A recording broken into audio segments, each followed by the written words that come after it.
There's a reason some of the most successful people in history were also the most dangerous. They didn't rise by accident. They rose because they embraced something most of us run from. Their shadow. You've seen it. The cold strategist in the boardroom. The friend who turns loyalty into leverage. The charming leader who lies with a smile and calls it persuasion. We tell ourselves they're anomalies, glitches in the moral code. But what if they're not? What if they're just early adopters of a dark truth?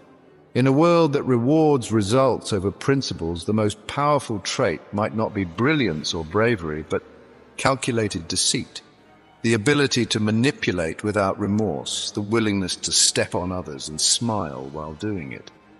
Machiavellianism is the term psychologists give to this mindset. It's not about being evil for evil's sake. It's about control, cold, strategic, and efficient. To the Machiavellian, people aren't people. They're pieces, tools, obstacles, resources. But what makes this dangerous isn't just the manipulation, it's the self-deception. Because no one thinks they're the villain. They think they're being smart, practical, realistic. They convince themselves that empathy is a luxury, that honesty is weakness, and that morality is a story told by those too timid to win. And slowly, without even realizing it, they hand the reins to something darker. Carl Jung called it the shadow, the hidden part of ourselves we pretend isn't there. Our anger, our greed, our lust for control, everything we push down, but never truly lose. Everyone carries a shadow, Jung wrote, and the less it is embodied in the individual's conscious life, the blacker and denser it is. But what happens when someone doesn't suppress the shadow, but embraces it? What happens when deceit becomes strategy, when ruthlessness becomes routine, when power becomes the only morality? It doesn't stay in one person. It spreads to relationships, to institutions, to cultures.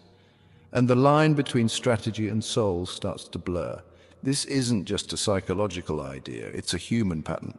In every age, we've seen people trade away their conscience for influence, rewrite integrity as efficiency, and normalize the most dangerous behaviors by calling them necessary. But the cost of that trade is always the same: a slow erosion of trust, a quiet death of empathy, and the transformation of people into shadows of themselves.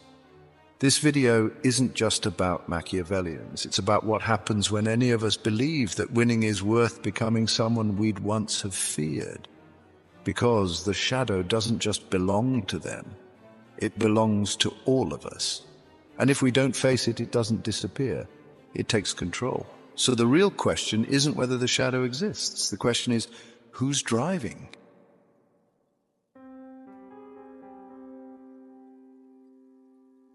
In 1530, Niccolo Machiavelli wrote what may be the most dangerous book in political history. It wasn't dangerous because of what it revealed. It was dangerous because of what it removed. The prince stripped power of its conscience. It didn't ask how to be good. It asked how to win, and its answer was simple. If morality gets in your way, discard it. Machiavelli argued that a wise ruler must learn how not to be good, and use that knowledge when necessary, not openly, strategically. He should appear virtuous while wielding deceit like a scalpel. He should be, in Machiavelli's own words, both lion and fox. Bold enough to destroy, cunning enough to escape blame. He must above all learn how to lie well. That wasn't advice for monsters. It was a survival manual for power. And centuries later, it's still being followed. But here's the paradox. The traits we admire in leaders, their decisiveness, their confidence, their charm, are often the very same traits psychologists link to the Dark Triad. What we call leadership might sometimes be Machiavellianism in a suit. People who score high in Machiavellianism don't walk around twirling mustaches. They're often persuasive, focused, articulate. They understand how to tell people what they want to hear and how to take what they want when no one's looking. And the most dangerous part, they rarely see themselves as bad people. They say things like, I'm just being real. It's not personal. It's smart. I do what I have to do. It doesn't feel like manipulation. It feels like realism. And that's what makes the mask so convincing. It doesn't hide the shadow. It rationalizes it. It tells you that compassion slows you down, that honesty is optional, that conscience is something you grow out of. And when those beliefs are rewarded, when they help you climb faster, negotiate harder, dominate more effectively, they become truth. But there's a flaw in the strategy, because the more you wear the mask, the more you forget you're wearing one. You start to believe your own performance, that your success is merit, not manipulation, that your control is earned, not coerced, that people follow you because they believe in you, not because they fear what happens if they don't. This isn't just theory, we see it in history, in literature, in ourselves. Shakespeare's Iago pretends to be loyal while planting seeds of destruction. Lady Macbeth prays to be unsexed, stripped of empathy so she can commit murder without remorse. These aren't caricatures, they're portraits of what happens when the shadow is given full command of the mind. They get what they want, but it ruins them, because power gained through deception always comes with a hidden cost.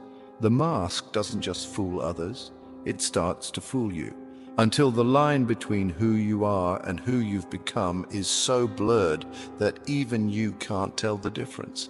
And that's the trap.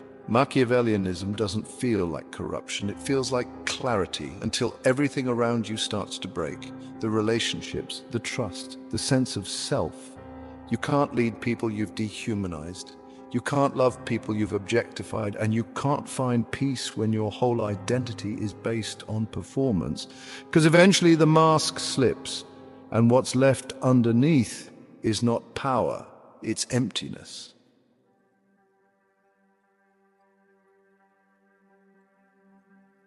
Most people imagine darkness as something outside of them, a corrupt politician, a tyrant, a criminal in the headlines. But Carl Jung warned us, it doesn't live out there. It lives in here, in the quiet corners of our own mind, in the reactions we suppress, the desires we deny, the envy, the rage, the hunger for control we pretend we don't feel. He called it the shadow, the unconscious part of the psyche that contains everything we've exiled from the version of ourselves we want the world to see. And here's what makes it terrifying. The more we ignore it, the more control it gains. The person who insists they would never lie, never manipulate, never hurt another to get ahead, that's not the enlightened one, that's the one most at risk, because when we deny our darkness, it doesn't disappear, it just waits, grows, takes root beneath the surface, until one day it speaks not as a whisper, but as a decision, and we don't even notice. That's the brilliance of the Machiavellian mind. It doesn't suppress the shadow, it promotes it. It looks at manipulation, deceit, and cold ambition, not as flaws, but as assets, as advantages, as the fuel that powers their rise. And because these qualities often produce results, promotions, influence, admiration, they begin to look like proof. The lie becomes success, and success becomes the justification. But there's a difference between knowing your shadow and being ruled by it. Jung warned, the shadow personifies everything that the subject refuses to acknowledge about himself. And if it's not brought to light, it appears in our lives as fate. In other words, if you don't own your shadow, it will own you. It will speak in your voice, make decisions in your name. And one day, you'll wake up wondering how you became someone you once swore you'd never be. We see this pattern not just in real life, but in the stories that haunt us. In Dr. Jekyll and Mr. Hyde, a man tries to separate his morality from his darker instincts. He creates a formula to split his soul, but the part he unleashes, Hyde, doesn't stay in the laboratory. He grows stronger, wilder. Eventually, Hyde doesn't need permission. He takes over. It's not a monster story, it's a metaphor. Because every time we excuse a lie, justify a betrayal, ignore the damage we cause, Hyde grows. And in the Machiavellian personality, he's not a secret anymore. He's the plan. That's why it's so dangerous. It's not just the traits they embrace. It's the internal story they build around them. They convince themselves that everyone is out for themselves, that empathy is a weakness, that if you don't manipulate, you'll be manipulated. And once they believe that, anything becomes fair game. This is projection.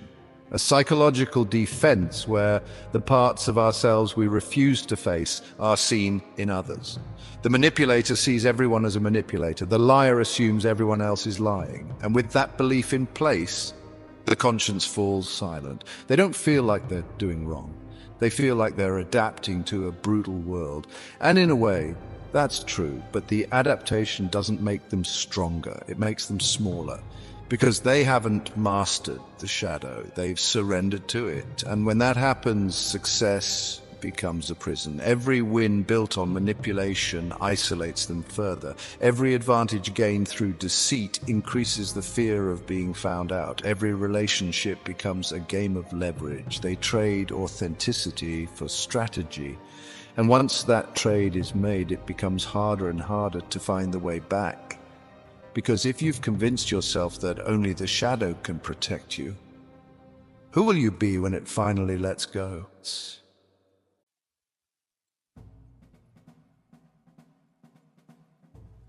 You'd think we'd see the shadow coming, that we'd reject it the moment it showed its face. But what if we don't? What if we reward it?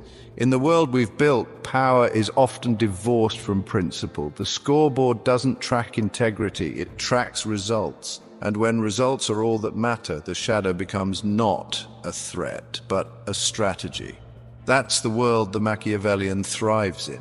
Not because they're hiding in the dark, but because they've learned how to succeed in the light by bending it to their will. In corporate cultures, ruthlessness is called leadership. Exploitation is rebranded as efficiency. Deception gets sold as vision. People who cut corners, step on others, and manipulate outcomes are often promoted, not punished, because they deliver. Studies show that people high in Dark Triad traits, Machiavellianism, narcissism, and psychopathy, are overrepresented in leadership positions, not because they're better, but because the system is built to notice outcomes, not ethics. They get ahead. And we watch from the sidelines, wondering if we're just too soft to win. But here's the problem. When you reward the shadow, you multiply it. Toxic behavior spreads like mold. It doesn't need a spotlight, it just needs silence. And in the name of performance, that silence is deafening. Eventually, entire teams, companies, even industries are shaped by it. Empathy becomes inefficient. Collaboration is replaced by competition. People are pitted against each other, and the one who rises is the one who learns to wear the mask best. It's not just the boardroom, it's online. On social media, image is everything. Authenticity is filtered. Outrage is monetized. Manipulation is masked as content. Behind the screen, anonymity becomes a license. It's the modern version of Plato's Ring of Gyges, a mythical artifact that made its wearer invisible, free to act without consequence. In the story, a man who finds the ring uses it to lie, cheat, seduce, and kill, not because he's evil, but because no one can stop him.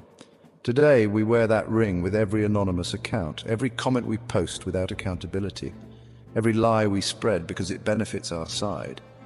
And we tell ourselves it's fine, everyone does it. That's ethical fading, the gradual erosion of our moral clarity when wrongdoing becomes normalized. When it's just business becomes an excuse for betrayal, when they deserved it justifies cruelty, when how you win stops mattering, because all that counts is that you did. But the cost doesn't show up in quarterly reports, it shows up in culture. In teams that don't trust each other, in companies where burnout replaces purpose, in friendships that feel more like transactions, in families that become arenas, and most of all, it shows up in us. Because when you spend too long playing a role, you forget there was ever a self beneath it. Persona, the mask we wear to succeed, was never the problem. We all need one to navigate the world. But when the persona becomes a performance designed to hide the shadow rather than confront it, something fractures. Jung wrote that the persona, when mistaken for the whole personality, leads to a state of inflated fiction. You believe you are your reputation, your role, your narrative, and in doing so you disconnect from the parts of you that feel, that pause before you lie, that ache when you betray someone, that shame when you cut corners to get ahead. These weren't weaknesses, they were signals. but the Machiavellian learns to ignore them. And the more society rewards that ignorance, the more we all do, until empathy feels outdated, vulnerability feels dangerous, and truth becomes whatever works. And this is where the audience is most at risk of disengagement, not because the content loses meaning, but because it cuts too close.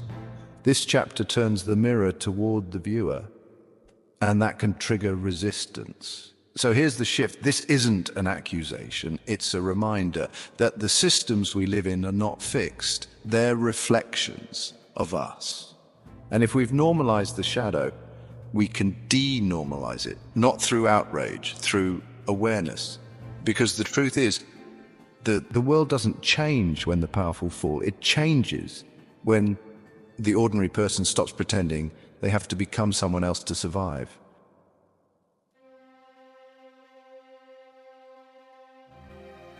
There's a point where the mask stops fitting, where the charm dulls, the strategy frays, and the wins feel emptier than the losses once did. It doesn't happen overnight, it happens quietly. One compromise becomes a pattern, one betrayal becomes a habit. And somewhere along the way, the person who thought they were just being pragmatic wakes up in a life built entirely on performance. That's what happens when the shadow is no longer a hidden part of you, but the only part you listen to. In the beginning, it feels like control. You make the moves no one else has the stomach for. You bend the truth, reshape the narrative, engineer your image, and people applaud. But it doesn't end with applause. It ends in isolation. Because when you build your world on manipulation, no one truly knows you. And worse, you forget how to know yourself. History is filled with figures who let the shadow take over. Leaders who silenced opposition, exploited trust and ruled through fear. Their power grew, their names endured. But behind the image there was paranoia, emotional collapse, a profound, unreachable loneliness. Not because they lost, because they won in a way that cost them everything that made them human. Psychologists have studied this spiral.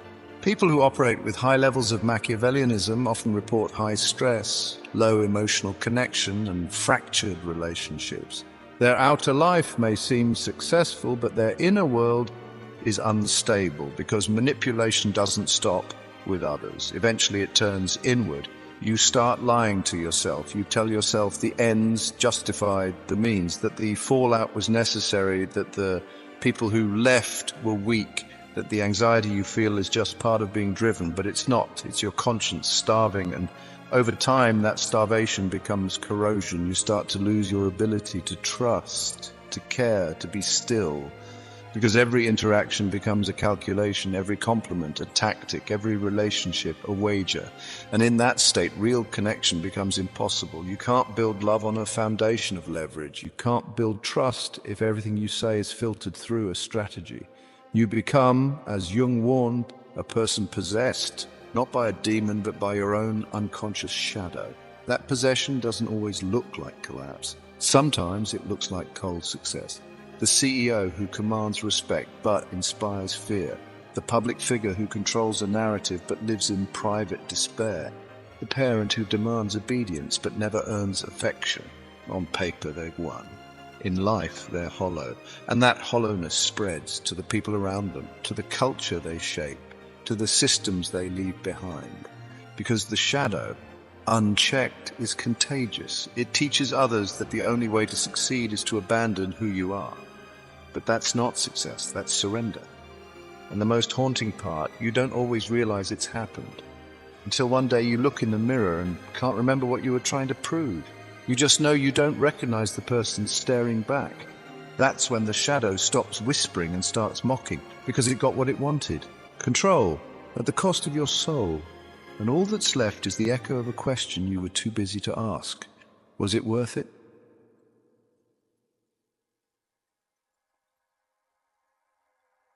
There's a misconception that facing your shadow makes you weak, that if you admit to darkness, you lose your edge. But the truth is, no one is more vulnerable to being controlled by their shadow than the person who denies they have one. Carl Jung believed the goal of life wasn't to be pure, It was to be whole, not to pretend we're perfect, but to understand the parts of ourselves we're most afraid of, to bring them into the light and take responsibility for them. He called this process individuation. It's not about becoming someone new, it's about finally becoming who you are, without illusion, without denial, and without a mask. Because the person who says, "I could never be cruel," is far more dangerous than the one who admits, "I could, and I choose not to." That's what power really looks like. Not repression, not dominance, choice. When you confront your own capacity for manipulation, you become less likely to manipulate others. When you see the ambition that could lead you to betray someone, you're more likely to stay loyal. Not because you're incapable of deceit, but because you're no longer lying to yourself. That's the heart of shadow integration. It's not about erasing your darker instincts. It's about learning how to use their energy without becoming their servant. The drive that once made you ruthless can become the discipline to stand firm. The desire for control can become the clarity to lead without ego. The sharp mind that once twisted the truth can become a tool for wisdom. But that transformation only begins when you stop performing, when you stop being the persona you built to survive, because the mask may have protected you, but it also trapped you. And underneath it is a self you haven't met in years. Sometimes all it takes is a moment of honesty, a question you can't shake. What have I become in the process of getting what I wanted? Or a stillness that reveals how exhausted you are from constantly calculating. Or a single act of vulnerability that breaks the rhythm of performance. These moments matter. They're not setbacks, they're signals. Signals that your shadow is speaking and that for once you're ready to listen. This journey isn't clean, it's not linear. You'll face discomfort, you'll feel shame, you'll grieve the parts of you that used to win at any cost. But you'll also feel something else, relief. Because in dropping the mask, you regain your humanity. You remember what it's like to trust without angle, to care without strategy, to succeed without deception. You don't become soft, you become real. And realness in a world that rewards performance is its own kind of rebellion. The people who change cultures, who heal systems, who lead with both power and grace, aren't the ones who banish their shadow. They're the ones who befriend it, who understand its language, but refuse to let it speak for them. As Jung wrote, no tree can grow to heaven unless its roots reach down to hell. You cannot transcend what you refuse to touch, but once you do, once you integrate the darkness instead of hiding from it, you become dangerous in a new way. Not because you manipulate, but because you don't have to. Not because you dominate, but because you don't fear your own depths. And in that strength, something shifts. The people who once saw you as a strategist start to see you as a leader. The people who feared you begin to trust you.